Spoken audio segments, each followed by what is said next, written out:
Aujourd'hui, j'expérimente avec vous comment créer votre presque sosie dans Midjourney en utilisant la fonctionnalité caractère référence qui va vous permettre d'avoir un personnage cohérent à travers toutes les scènes que vous allez pouvoir créer, mais aussi le transférer dans un dessin animé, dans un style bien défini. Donc la première partie de cette vidéo, on va voir comment créer votre presque sosie et dans un second temps, comment utiliser votre personnage avec la fonctionnalité caractère référence pour le mettre dans des styles bien précis avec quelques astuces. Alors pour créer votre presque sosie, c'est très facile. Vous allez uploader une image de vous-même, comme ici. Pour faire ça, vous allez cliquer sur le petit plus, uploader un fichier, et après votre image va apparaître sur le Discord. Vous allez cliquer et vous allez copier l'adresse du lien pour l'utiliser en tant que caractère référence. Donc là, moi, j'ai mis un prompt ou un homme des années 80 sur la plage avec un cocktail, et derrière, j'ai rajouté cette fonctionnalité CREF, et j'ai copié le lien de ma photo. Ce qu'il faut savoir, c'est que Midjourney a bien précisé que CREF allait marcher uniquement avec des images créées par l'intelligence artificielle. Et moi, ici, ce que j'ai essayé d'expérimenter, c'est voir si ça allait marcher avec une image tout simplement d'un humain. Et on va voir les résultats ensemble. Donc, les résultats sont assez mitigés comme attendu,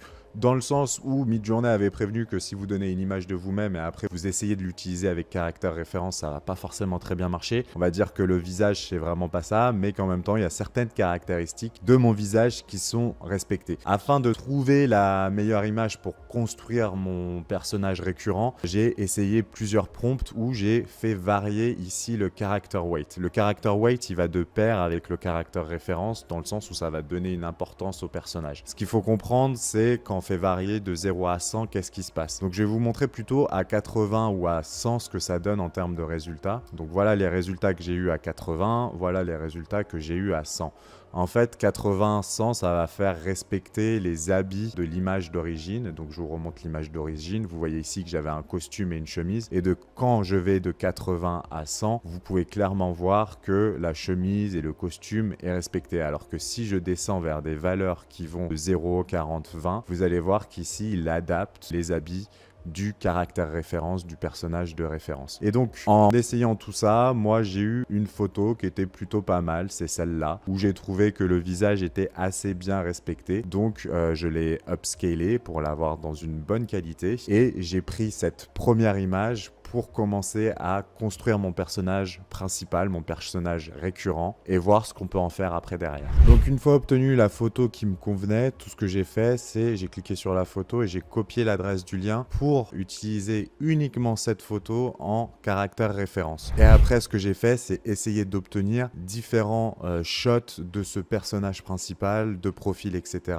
pour construire mon personnage de façon cohérente. Donc maintenant, le but, ça va être de rajouter un maximum d'images pour construire votre caractère référence. Ici, mon caractère référence, normalement, il n'y a qu'une seule image pour le moment. Et moi, je vais essayer de sélectionner 4 ou 5 images additionnelles pour que vraiment mon personnage soit cohérent à travers toutes les scènes et qu'il ait tout le temps plus ou moins le même visage. Donc, ce que j'ai essayé de faire en premier, c'est de créer tout simplement une photo de profil pour mon personnage et j'ai sélectionné cette photo, enfin celle-là tout simplement, pour le rajouter à ma bibliothèque de personnages. Et donc, ça me fait une deuxième image à mettre dans ma bibliothèque. Donc voilà, ici j'étais vraiment dans l'objectif de rajouter des images à ma bibliothèque de personnages. Donc ici j'ai tenté le prompt Different Expression. C'est un prompt qui est intéressant dans le sens où on peut trouver des expressions, mais moi mes résultats je les trouvais pas super quali. J'ai quand même choisi une image à la fin pour rajouter à ma bibliothèque, c'était celle-là. Donc ça me fera ma troisième image à ma bibliothèque pour mon personnage que je vais appeler Joe. Et donc après, vu que je voyais que Different Expression ça marchait pas forcément, j'ai tenté directement